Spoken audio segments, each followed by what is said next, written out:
Hello and welcome. स्वागत है आप सभी का महिंद्रा के ऑफिशियल यूट्यूब चैनल पे।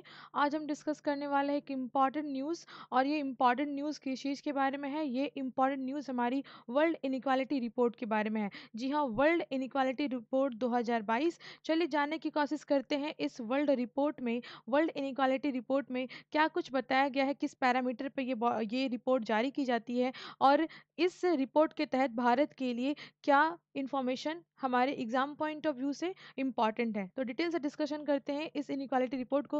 लेकिन सबसे पहले हम ये जान लेते हैं कि वर्ल्ड इनइक्वालिटी रिपोर्ट को फ्रेम किसके द्वारा किया जाता है, जो कि हमारे लिए सबसे इम्पॉर्टेंट है। इस रिपोर्ट के अंदर जो भी इंफॉर्मेशन हमें प्राप्त होती है, लेकिन उस इंफॉर्मेशन को गैदर करने से पहले, इनकलकेट करने से पहले हमें जानना है कि इस रिपोर्ट को जारी किसके द्वारा किया जाता है। आपको याद रखना है कि ये वर्ल्ड इनइक्वालिटी रिपोर्ट जो है, ये जारी की जाती है किसके द्वारा? वर्ल्ड इनइक्वालिटी लैब के द्वारा। तो वर्ल्ड इनइक्वालिटी लैब जो है, ये जारी करती है वर्ल्ड इनइक्वालिटी रिपोर्ट को। और वास्तव में ये जो है R&D का काम करती है, रिसर्च एंड डेवलपमेंट की जो विंग्स है, वो है ये आपकी पेरिस स्कूल ऑफ इकोनॉमी। तो पेरिस स्कूल ऑफ इकोनॉमी की R&D का काम देखती है कौन सी बॉडी? World inequality lab. तो वर्ल्ड इनइक्वालिटी लैब के द्वारा जारी की जाती है वर्ल्ड इनइक्वालिटी इंडेक्स। और ये जो रिपोर्ट है हमारी, हम देख सकते हैं यहाँ पे ना केवल इस लैब के द्वारा, बल्कि बहुत सारे अदर्स एक्सपर्ट्स जो कि इकोनॉमिस्ट के फील्ड से आते हैं, उनके द्वारा ये बॉडी जो है रिपोर्ट जारी करती है। और अगर हम बात करें वर्ल्ड इनइक्वालिटी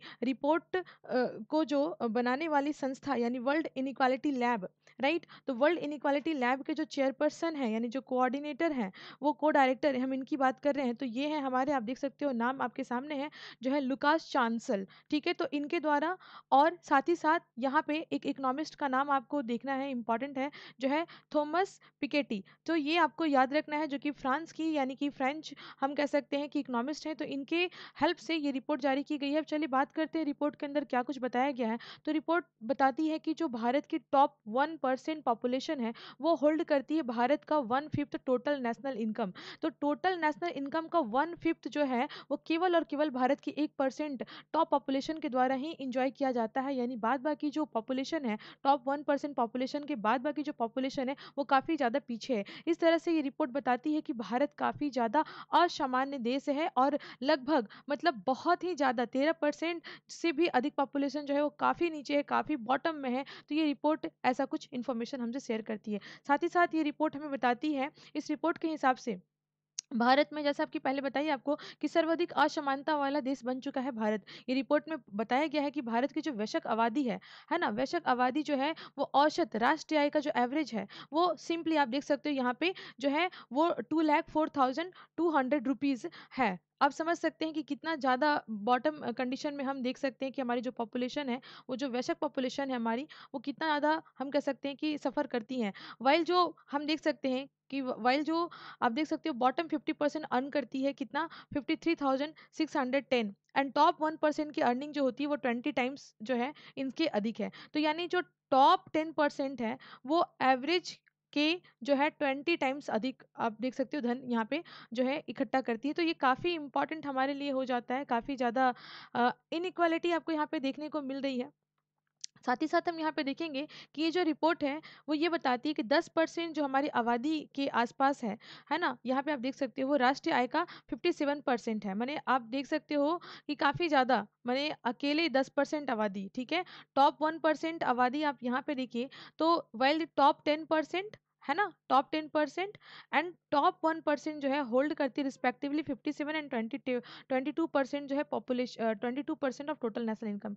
यानी हमारी 10% आबादी जो है, पूरे राष्ट्रीय आय का 57% जो है धन इनकलकेट करती है। बाद बाकी जो 1% आबादी है, वो टोटल नेशनल इनकम का अकेले 22%। तो आप समझ सकते हो कि कितना ज़्यादा इनइक्वालिटी है। जबकि रेस्ट जो 50% हमारी आबादी आपको मिलेगी, वो एकदम से 13% कंट्रीब्यूशन है। मतलब राष्ट्रीय इनकम का, यानी टोटल जीडीपी का 13% में अकेले 50% है। 13% नेशनल इनकम में अकेले 50% पॉपुलेशन, ये कितना ज़्यादा इनइक्वल है। जबकि 1% पॉपुलेशन अकेले 22% जो है नेशनल इनकम का ये गेन करता है। तो आप समझ सकते हो कितनी ज़्यादा असमानता हमको इस डेटा के द्वारा देखने को मिल रही है। आगे डिस्कशन को बढ़ाते हुए हम देखेंगे कि India stand out as a poor and very unequal country. Exactly, जब 1% आबादी हमारी टोटल 22% देख रही है जीडीपी का, तो आप समझ सकते हो कि कितना ज़्यादा अनइक्वल है। एंड इसके बाद ये रिपोर्ट हमें बताती है कि जो भारत की जो एवरेज हाउस होल्ड वेल्थ है भारत की, वो लगभग जो है आप देख सकते हो जो है 9,83,010 रुपीज़ के आसपास है। एंड साथ ही साथ ये बताती है, ये रिपोर्ट बताती है कि जो भारत है वो काफ़ी ज़्यादा जेंडर इनइक्वालिटी भी यहाँ पे आपको देखने को मिलेगी।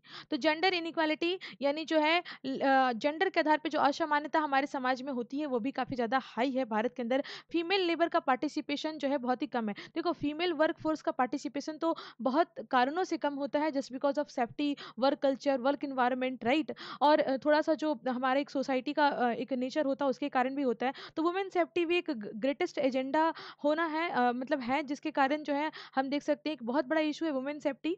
दैट्स वाई, और वुमेन अगेंस्ट जो क्राइम है वो भी काफ़ी ज़्यादा हाई है। तो इस वजह से ये जेंडर इनइक्वालिटी तो हमें देखने को मिलेगी ही मिलेगी। और हम यहाँ पे ये रिपोर्ट ये बताती है कि जो हमारे यहाँ वर्क फोर्स में पार्टिसिपेशन है, फीमेल लेबर का पार्टिसिपेशन महज 18% है। तो ये एक बहुत ही इंपॉर्टेंट चीज़ हमें जानने की ज़रूरत है।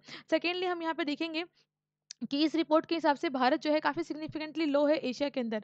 ठीक है, अगर हम एक्सक्लूड करें चाइना को, तो चाइना का मात्र जो है 21% है female participation, workforce female participation 21% है, वाइल भारत का जो है 18% है। तो हम ये देख सकते हैं काफ़ी इंपॉर्टेंट है हमारे लिए डेटा। और इसमें बताया गया है क्या कि world map of inequality reveals जो है करती है क्या, national average income levels are poor predicted in जो है इनइक्वालिटी। तो आप देख सकते हो कि जो हमारी असमानताओं की लिए जो विश्व मानचित्र पे जो ये राष्ट्रीय आय के स्तर पे असमानता की जो रिपोर्ट जारी की जाती है, ये काफ़ी ज़्यादा हम कह सकते हैं कि खराब रहा है प्रदर्शन जितने भी विकसित देश हैं उनके लिए। अमेरिका में थोड़ी असमानता है और बाद बाकी जो काफ़ी ज़्यादा देखिए, जैसे अब एक चीज़ होती है ना कि बहुत सारे पैरामीटर्स होते हैं, राइट।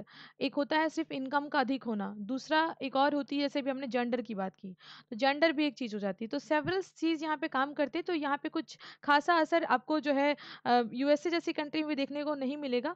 इवन जो है हम यहाँ पे देखेंगे तो जो स्वीडन जैसी कंट्री है ना? तो यहाँ पे भी काफ़ी ज़्यादा आपको मिलेगी ये जो है इर्रेलेवेंट, अगर हम बात करें तो काफ़ी ज़्यादा यहाँ पे भी असमानताएँ डिफरेंट डिफरेंट सेक्टर में देखने को मिलेंगी। तो ये एक इम्पॉर्टेंट चीज़ है। अब साथ ही साथ हम यहाँ पे देखेंगे कि जो हमारी रिपोर्ट है वर्ल्ड इनइक्वालिटी रिपोर्ट, ये भी कहती है कि जो हमारी लो एंड मिडिल इनकम कंट्री है, लो टू मिडिल इनकम कंट्री जो भी हैं, ठीक है, विद सम, अगर आप देख सकते हो यहाँ पे, तो कुछ जैसे भारत और जो हमारी ब्राज़ील है, तो भारत और ब्राज़ील ऐसी कंट्री है जो लो टू मिडिल इनकम कंट्री है। ठीक है, तो इनकी जो सिचुएशंस है वो कुछ खासा असर नहीं यहाँ पे आपको कोई चेंजेस देखने को मिलेगा। और इनकी इनके अंदर काफ़ी ज़्यादा असमानताएँ देखने को मिलेंगी। यानी बैक ईयर से अगर कंपैरिज़न करें, तो हम इंडिया और ब्राज़ील को देखते हैं, भारत और ब्राज़ील को देखते हैं, तो काफ़ी अधिक असमानता यहाँ पे आती है। और जबकि चाइना की अगर हम बात करें तो ठीक है, मतलब ठीक है, गुड एंड गुड वाला कंडीशन नहीं, मतलब ओके, ओके वाला सिचुएशन आपको चाइना के लिए देखने को मिलेगा। जबकि मलेशिया और उरुग्वे जैसे कंट्री की बात करें तो काफ़ी ज़्यादा यहाँ पे लेवल जो है काफ़ी कम है। यहाँ पे हम देख सकते हैं कि लो इनकम कंट्री में आते हैं और काफ़ी असमानता यहाँ पे भी विद्यमान है। तो ये रिपोर्ट ये साझा करती है। साथ ही साथ ये रिपोर्ट ये भी कहती है कि जो हमारी अलग-अलग आप देख सकते हो, ये जो वेल्थ इनइक्वालिटी है ना? यहाँ पे आप देख सकते हो नियरली हम देख सकते हैं कि 90-80s के टाइम से धीरे-धीरे यहाँ पे अपलिफ्टमेंट आपको देखने को मिलेगा डिफरेंट डिफरेंट कंट्रीज़ के अंदर। अब आप सिंपली समझिए, जितनी भी जो ज़्यादा हाई लेवल कंट्री जिनकी जो इनकम लेवल काफ़ी अच्छी है, जो डेवलप्ड कंट्री है, तो उनके कंपैरिजन में जो डेवलपिंग नेशन है, उनके अंदर ज़्यादा रैपिड मैनर में आपको डेवलपमेंट होता हुआ दिखाई देगा। यही बात ये कहती है ये रिपोर्ट कि जो डेवलपिंग नेशन है, यानी जो विकासशील देश हैं, वो एज़ कम्पेयर टू विकसित देश, वो ज़्यादा फास्टर गति से इनइक्वालिटीज़ को फेस कर रहे हैं। तो ये एक इम्पोर्टेंट चीज़ है। साथ ही साथ यहाँ पे ये रिपोर्ट जो है ये बताती है कि जैसे अमेरिका जैसी कंट्री है, ठीक है, अमेरिका जैसी कंट्री और यूरोप की जो ज़्यादातर कंट्री, और हाँ, चाइना और कुछ यूरोपीय कंट्री को अगर हम छोड़ें, चाइना और कुछ यूरोपीय कंट्री को अगर हम छोड़ें, तो वहाँ पे थोड़ी सिचुएशन सही है, बाद बाकी लगभग वही है, असमानताएं हर जगह विद्यमान है। वैसे मैं आपको इसके लिए लास्ट में एक जो है ग्राफ भी बताऊंगी कि आखिर क्यों ऐसा होता है कि किसी भी कंट्री के अंदर डेवलपमेंट के साथ साथ इनइक्वालिटी बढ़ जाती है। तो ये ग्राफ के थ्रू हम लोग समझने की भी कोशिश करेंगे। साथ ही साथ ये रिपोर्ट जो है लगभग 30 दशक से आप देख सकते हो, है ना? आफ्टर 3, ये देख सकते हो यहाँ 1920 की बात अगर हम करें, 2021 की बात करें, after 3 decades of a trade and जो फाइनेंशियल ग्लोबलाइजेशन, ग्लोबल इनइक्वालिटी जो है रिमेन्स एक्सट्रीमली, जो है आप देख सकते हो काफ़ी ज़्यादा असमान जो है प्रोनाउंस्ड यहाँ पे होती है, काफ़ी एक्सट्रीमली इनइक्वालिटी यहाँ पे आपको देखने को मिलती है। 30 साल के बाद ग्लोबल जो है फाइनेंशियल ग्लोबलाइजेशन में ग्लोबल इनइक्वालिटी आपको दिखाई देगी। अब ऑब्वियस सी बात है कि कोविड-19 ग्रोइंग का टाइम है, तो ये चीज़ तो होनी ही होनी है कि 30 साल के बाद, 30 दशक मतलब आप देख सकते हो 30 ईयर के बाद जो है लगभग विश्व स्तर पे इस तरह की असमानता दिखाई दी है व्यापार के क्षेत्र में, तो ये होना ही है जस्ट बिकॉज ऑफ कोविड-19। और ये देखिए, ये रिपोर्ट हम अगर देखना चाहें तो इस तरह से जो ब्लू लाइन है वो आपको दिखाई देती है क्या बॉटम कंट्री की, जो आपको ग्रीन लाइन है वो दिखाई देगी मिडिल कंट्री की, और जो टॉप है उनकी जो है रेड लाइन से आपको दिखाया गया। तो ये आप देख सकते हो इस तरह से जो है काफ़ी ज़्यादा गैप दिखाई दे रहा है ब्लू और हम देख सकते हैं ग्रीन और आपकी जो है रेड के बीच में। तो इस तरह से ये इंडिकेशन किया गया है कि किस तरह से जो है पैरामीटर्स हैं धन के मामले में यूरोपियन कंट्री की अगर हम बात करें तो यूरोपियन कंट्री में जो है बॉटम पे आप देख सकते हो तो ये लगभग 10% से कम, और मिडिल इनकम कंट्री की जो पॉपुलेशन अमॉन्ग जो उनका वेल्थ का डिस्ट्रीब्यूशन है वो लगभग जो है हम देख सकते हैं कि 40% के आसपास है, और 100% पॉपुलेशन जो होती है 60% वेल्थ को शेयर करती है वो हाई इनकम कंट्री में है। तो इस तरह से आपको देखने को मिलेगा, ये एशिया का पैरामीटर है, राइट, तो हमारे लिए थोड़ा सा एक इम्पॉर्टेंट बन जाता है। तो अब हम बात कर लेते हैं हमारे एग्जाम में पूछे जाने वाले प्रश्न जो कि हमारे इस इनइक्वालिटी से होते हैं। तो इनइक्वालिटी के ऊपर हम पढ़ते हैं लॉरेंज कर्व, जो अभी हमने देखा कि भारत की जो है टॉप 1% पॉपुलेशन जो है वो नेशनल जो हमारी जीडीपी है उसका 22% अकेले शेयर करते हैं। ये रिपोर्ट ऐसा कहती है, 2022 की रिपोर्ट ऐसा कहती है ना, WIR जो हमारी वर्ल्ड इनइक्वालिटी रिपोर्ट है वो ऐसा कहती है। तो उस हिसाब से आप देखिए ये कर्व ये बताता है, लॉरेंज कर्व ये कहता है कि जो हमारी नेशनल इनकम होती है और हमारा जो पॉपुलेशन होता है इनके बीच में इस तरह का डिस्ट्रीब्यूशन होना चाहिए कि 5% जो पॉपुलेशन है वो क्या करे, 5% ही नेशनल इनकम का, 5% पॉपुलेशन 5% नेशनल इनकम का यूज करे, 20% पॉपुलेशन हो तो 20% नेशनल इनकम का यूज करे, ये होना चाहिए। अगर ऐसे अगर हम एक ग्राफ प्लॉट करते हैं, इस लाइन से अगर हम एक ग्राफ प्लॉट करते हैं तो इसे हम परफेक्ट इक्वालिटी कहते हैं। लेकिन अगर ऐसा ना हो, अगर मान के चलिए ऐसा ना हो तो क्या हो, अगर 20% जो है वेल्थ है, आप देख सकते हैं यहाँ पे 20% पॉपुलेशन अकेले जो है वो 5% वेल्थ का यूज करती है, यानी 20% पॉपुलेशन 5% जो है वेल्थ का यूज करती है, तो ये इनइक्वालिटी को दर्शाता है। जबकि होना चाहिए क्या कि 20% पॉपुलेशन हो तो 20% इनकम का वो यूज करे, ये लाइन होनी चाहिए, लेकिन होता ये है। तो इस लाइन को अगर हम ड्रॉ करें, इसके आधार पर अगर हम ग्राफ ड्रॉ करते हैं तो इस तरह से हमें एक कर्व दिखाई देता है और ये हमें दिखाई देती है इनइक्वालिटी गैप, राइट। तो भारत में ये इनइक्वालिटी गैप बहुत ज़्यादा देखने को मिला। आप देखें भारत में इनइक्वालिटी गैप ज़्यादा देखने को मिला, और अगर समरी की बात करें तो टॉप 1% जो पॉपुलेशन है वो अकेले यूज़ करती है 22% जो जीडीपी है उसे, जबकि रेस्ट 50% पॉपुलेशन को आपने देखा था कि जो है वो यूज़ करती है 13% जीडीपी का। तो आप समझ सकते हो कितना ज़्यादा इनइक्वालिटी हमारे यहाँ है। साथ ही साथ लॉरेंज कर्व के साथ साथ हम एक और यूज़ करते हैं गिनी कोएफिशिएंट, जो हमारे एग्जाम में पूछे जाते हैं। तो गिनी कोएफिशिएंट में भी यही बताया जाता है कि जो जीरो वाली लाइन होती है वो दिखाती है इक्वालिटी को, ये परफेक्ट इक्वालिटी को दिखाती है, जबकि